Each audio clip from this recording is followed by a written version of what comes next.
Coblos. Oke, terima kasih.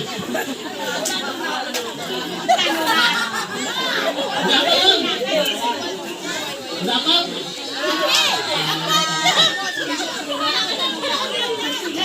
Baik. Hadir Katalino, Batar Rubin, Kasaloga, Basarat, Kaku Batal. Lagi kompak, orang Dayak kompak. Lagi ya. Hadir Katalino, Batar Rubin, Kasaloga, Basarat, Kaku Batal. Bertugas pada tata, Bapak dan mengatur perkara. Mati bupati, hidup kebekas, Baluma, Bakasuban. Nah, adik gak kesana. Kalau mati bupati, Bapak Bakasuban, jawabnya au. Nah, adik aku sudah, Pak. Ulangi lagi nih.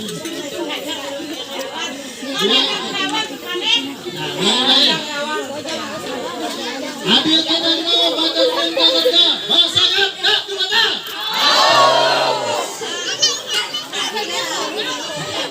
Mati bupati, hidup pepampas, Muamalu, Bakasuban. Oke, terima kasih. Pertama-tama saya ucapkan terima kasih kepada pembawa acara yang mana telah memberi kesempatan kepada saya untuk berbagi pada sore hari ini. Tapi saya juga banyak terima kasih kepada tokoh-tokoh masyarakat yang hadir pada siang hari ini. Pertama, Bapak Dudi. Tolong berdiri Pak, ini beliau ini salah satu tokoh pendiri Desa Kemantan dan beliau juga salah satu pejabat Desa Kemantan pertama. Tolong berdiri Pak, tepuk tangan dulu untuk beliau. Kemudian terima kasih juga kepada mantan Kepala Desa Kemantan periode 2013-2019 Bapak Yosef Aris. Mohon berdiri Pak. Kemudian saya melihat juga ini walaupun di samping saya lihat ada Bapak Along, beliau juga salah satu tokoh Desa Kemantan walaupun di samping. Mohon diri Pak. Kemudian siapa lagi ya? Oh, ada Bapak mantan Kadus Mulan dulu walaupun masih makan, Bapak Riki Santopolus. Tepuk tangan dulu untuk beliau. Ya. Baik, Bapak Ibu beserta hadirin yang saya cintai, saya tidak sebut satu-satu. Saya yakin semua teman-teman yang hadir pada siang hari ini semua punya keinginan yang sama, punya keinginan hati yang sama, tujuan kita sama demi merubah Desa Kemantan yang lebih baik. Baik, yang saya hormati Bapak Kepala Dusun Buran Hulu atau yang mewakili dari pihak Badan Permusyawaratan Desa Kemantan, Bapak Franciscus. Yang saya hormati hadir juga di sini Bapak Kadus Semanda, Bapak Heru Saputra.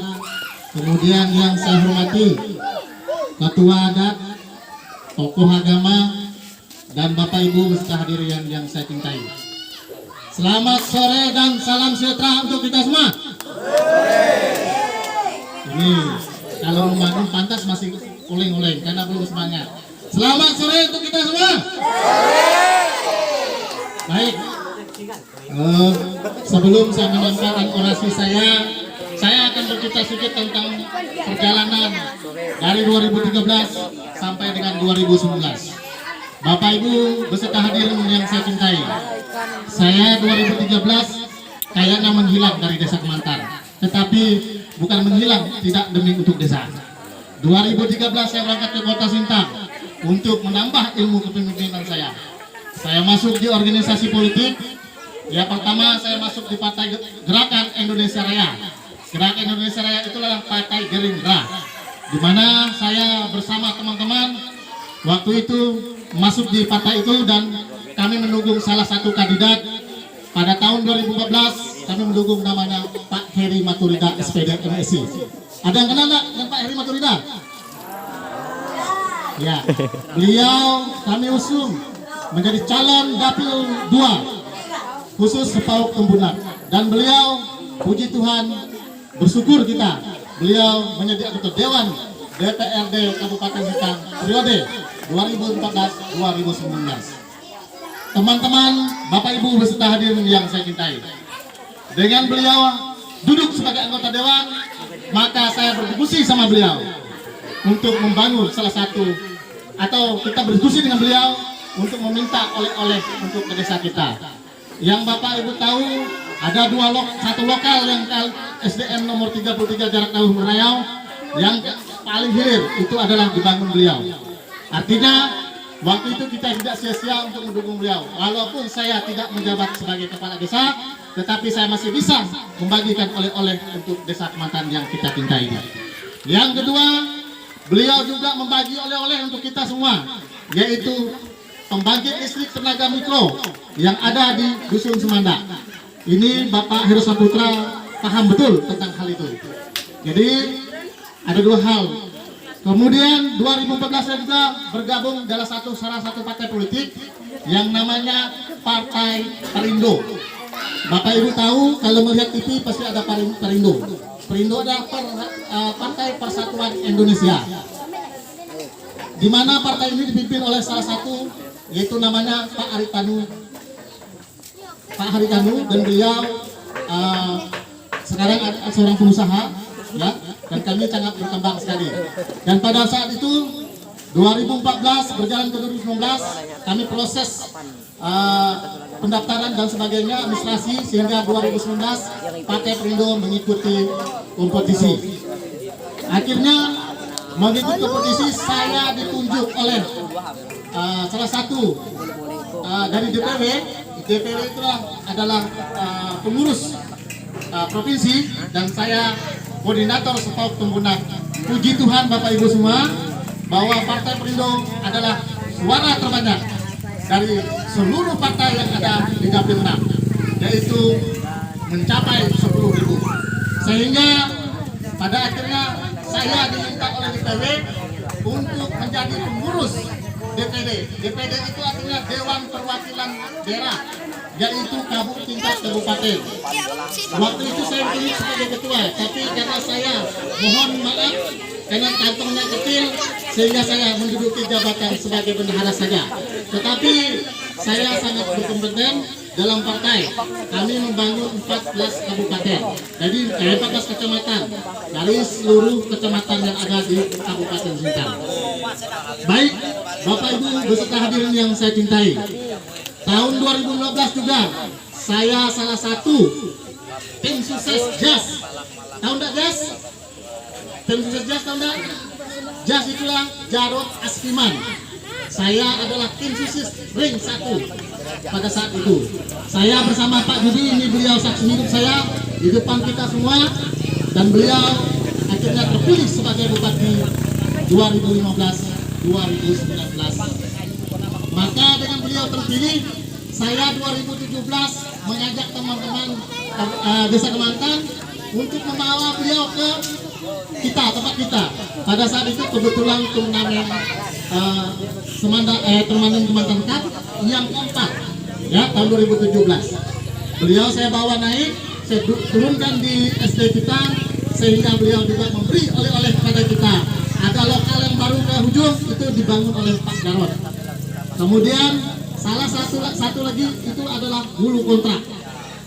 Mungkin saya tidak tahu masih ada aktif nggak hulu kontraknya, tetapi itulah salah satu. Kemudian di Semanda juga beliau memberi oleh-oleh kepada kita, pembangkit listrik tenaga mikro juga. Ya paling tidak cukuplah ada 400 juta yang dibangun beliau di desa kita. Baik, saya juga teman-teman Bapak Ibu beserta hadirin yang saya cintai, saya juga dalam periode itu juga saya sampai tahun 2021 saya juga keliling-keliling Indonesia. Kebetulan saya juga studi banding ke Bengkayang, ke daerah Pulau Jawa dan sebagainya. Saya banyak sekali mengikuti pelatihan, sehingga saya menambah ilmu untuk menjadi seorang pemimpin yang benar-benar bisa memimpin. Bapak Ibu beserta hadirin yang saya cintai, dalam perjalanan saya melihat sekali banyak daerah-daerah yang berkembang, banyak daerah-daerah yang maju, yang tidak seperti Desa Kemantan. Kemantan sebenarnya adalah sangat luar biasa potensinya dibanding daerah-daerah yang saya lihat. Kemantan punya potensi yang sangat luar biasa. Kita berdiri di atas emas, melihat perkebunan, tetapi masyarakat Kemantan masih 70% tergolong miskin. Betul atau tidak?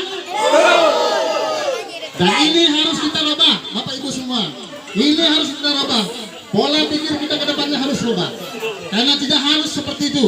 Pulau Jawa masih banyak yang miskin, tetapi mereka bisa mengolah daerahnya menjadi aset mereka sendiri.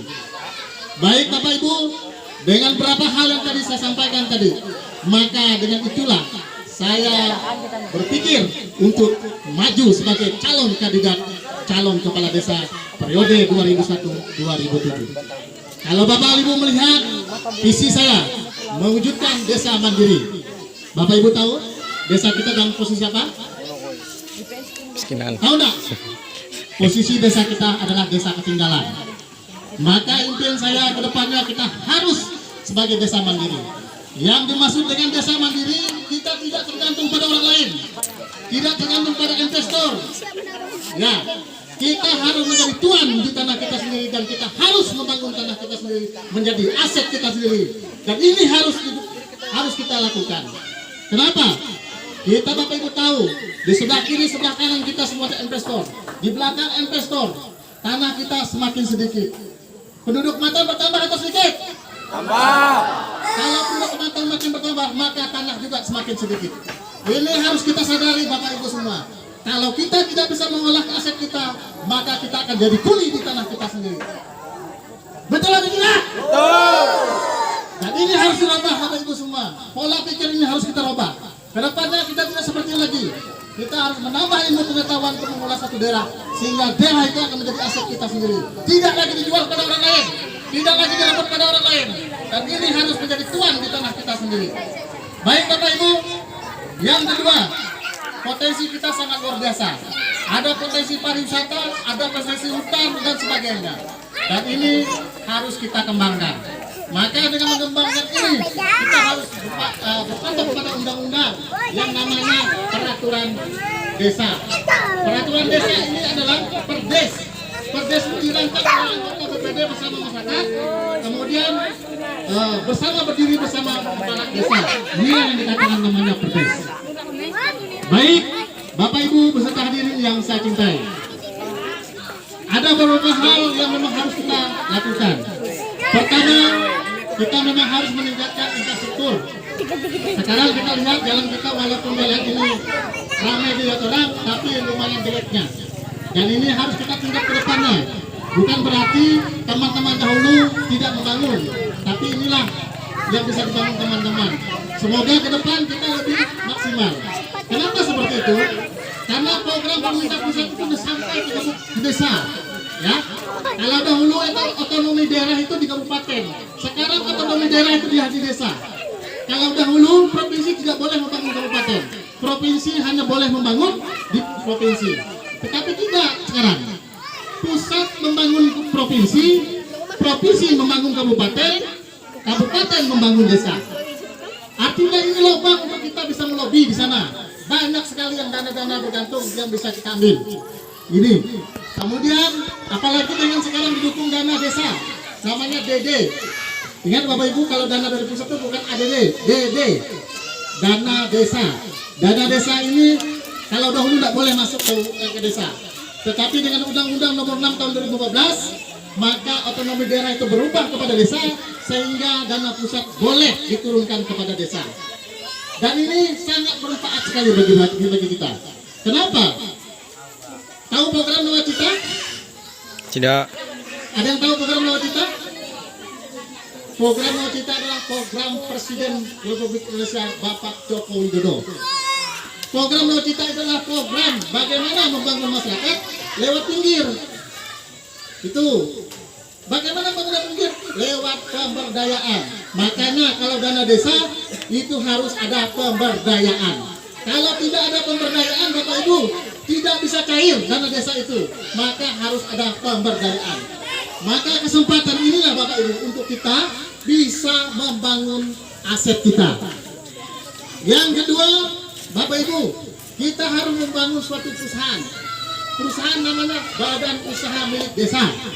Kalau disebut di pusat namanya Badan Usaha Milik Negara. Tahu yang terang ini? Ini listrik namanya PN. PN itu adalah Badan Usaha Milik Negara. Tetapi di desa namanya Badan Usaha Milik Desa. Dan ini harus kita kembangkan. Kenapa harus kembangkan karena ini adalah pengganti perusahaan yang ada di desa. Jadi kalau tidak ada BUMDes, bagaimana kita mau berkembang? Ya kan?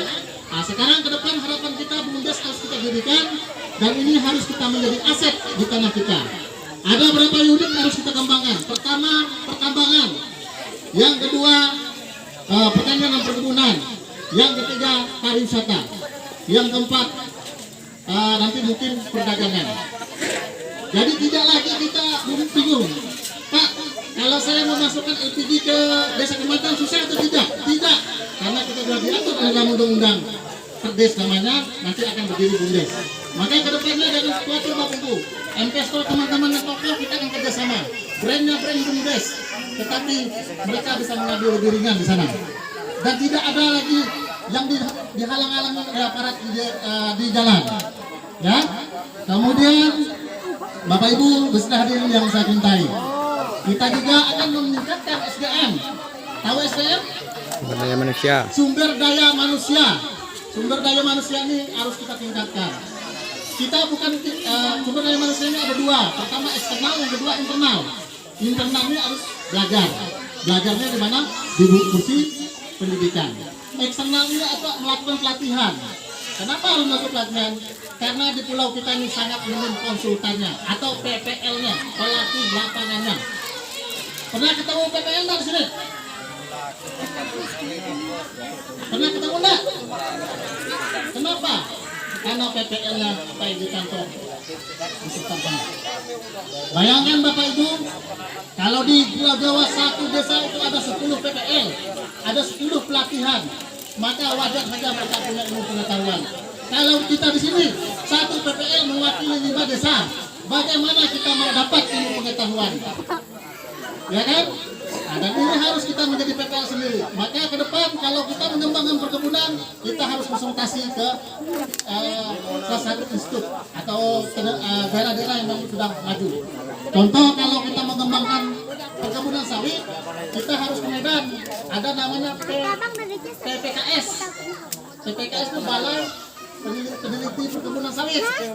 Nanti kalau mengembangkan perkebunan jagung, ya seperti Bengkayang saya sudah studi banding Bengkayang. Di sana potensi sangat luar biasa. Mereka mengembangkan jagung, kemudian mengembangkan jengkol ya. Tapi bukan jengkol kayak kita punya, tapi jengkolnya berbuah setiap bulan. Bukan, ya berbuah setiap tahun, ya kan? Setiap bulan, betul setiap bulan, karena dia berubah terus, maksudnya setiap bulan. Kemudian jagung, Bapak Ibu biasa beli umpan ayam, itu sebenarnya dari Bengkayang. Mereka di sana 3 bulan sekali panen, luar biasa. Di kopi dalam banyak ini, banyak semuanya jagung. Bahkan di sebelahnya nanam jagung, sebelahnya nanam padi, ya kan? Yang ini sangat potensi. Tapi Bapak Ibu jangan khawatir, kalau nanam jagung tidak akan beli. Makanya nanti akan kita sediakan namanya badan usaha milik desa. Jadi Bapak Ibu boleh nanam, nanti dibeli oleh BUMDes. Baik, Bapak Ibu beserta hadirin yang saya cintai, kita tadi membangun sumber daya manusia. Kemudian kita juga harus mengembangkan adat budaya. Budaya lokal jangan ditinggalkan karena banyak budaya asing yang masuk. Ini salah satu contoh. Jangan sampai desa Kemangkan saya 5 tahun kalau dipilih Bapak Ibu semua jadi kepala desa tidak ada rumah adat. Potensi kita luar biasa. Rumah adat itu paling nilainya 200 juta. Bernilai apa saya ikut membangunnya. Saya turun tangan untuk mendukung Brian dan sebagainya. Jadi kita di Kemangkan jangan sampai tidak ada rumah adat. Uang kita banyak, cuma uang kita diambil orang. Betul atau tidak? Betul. Dan ini harus kita ubah. Sekarang harus jadi aset masyarakat. Jangan lagi menjadi aset orang lain. Ya. Kemudian dari kesimpulan hal ini semua, tentu kita harus membangun ada 3 hal. Pertama ada namanya knowledge. Knowledge itu ilmu pengetahuan. Ya, ilmu pengetahuan itu harus ada. Kenapa harus ada? Karena kalau kita mengolah satu daerah, karena kita mau diolah menjadi aset, kalau tidak punya ilmu pengetahuan, maka kita tidak akan bisa. Kemudian yang harus kita lakukan kedua adalah kemampuan itu harus kita belajar lagi dan kita harus terus belajar untuk menjadi sebuah kemampuan. Kemampuan ada dua, pertama kita kemampuan hobi, kedua kemampuan dalam memimpin. Jadi pemimpinnya harus punya daya lobby dan punya ilmu pengetahuan. Ya, yang terakhir dream itu tujuan. Jadi kita harus mencapai 5 tahun, 1 tahun, 3 tahun harus ada pencapaian. Paling tidak dalam 2 tahun kita harus ada pencapaian target yang harus kita bangun. Baik Bapak Ibu, peserta hadirin yang saya cintai, saya hari ini berbahagia sekali. Kenapa saya berbahagia? Karena Bapak Ibu bisa hadir di tengah-tengah kita untuk berbagi. Ya, semoga apa yang saya sampaikan pada hari ini bisa bermanfaat untuk kita semua. Dan pada hari ini semoga apa yang saya sampaikan ini menjadi acuan kita ke depan untuk membangun Desa Kelantan yang lebih baik. Mungkin sekilas ini yang dapat saya sampaikan, karena nanti kita ada sesi tanya jawab. Mungkin ada kata-kata saya yang kurang berkenan di hati Bapak Ibu semua, saya mohon maaf ya. Kata tutur kata maupun tingkah laku. Dan hari ini saya berusia 42 tahun, Bapak Ibu yakinlah saya tidak akan mengecewakan Bapak Ibu. Artinya saya akan memimpin Desa Kelantan ini ketika dipercaya oleh Bapak Ibu. Saya akan memimpin Desa Kelantan ini yang lebih baik ke depannya. Kenapa? Jabatan kepala desa ini adalah jabatan Bapak Ibu semua, bukan jabatan saya. Saya hanya pelaku, pelayan kalau bahasa kita di kampung. Tapi yang menentukan jabatan Bapak Ibu semua. Tetapi untuk menentukan hal ini, maka jangan ragu lagi. Maka tanggal 7 Juli 2021 datang ke TPS. Pilih nomor. Kurang semangat. Pilih nomor. Oke, sekian dari saya. Selamat sore. Tuhan Yesus memberkati.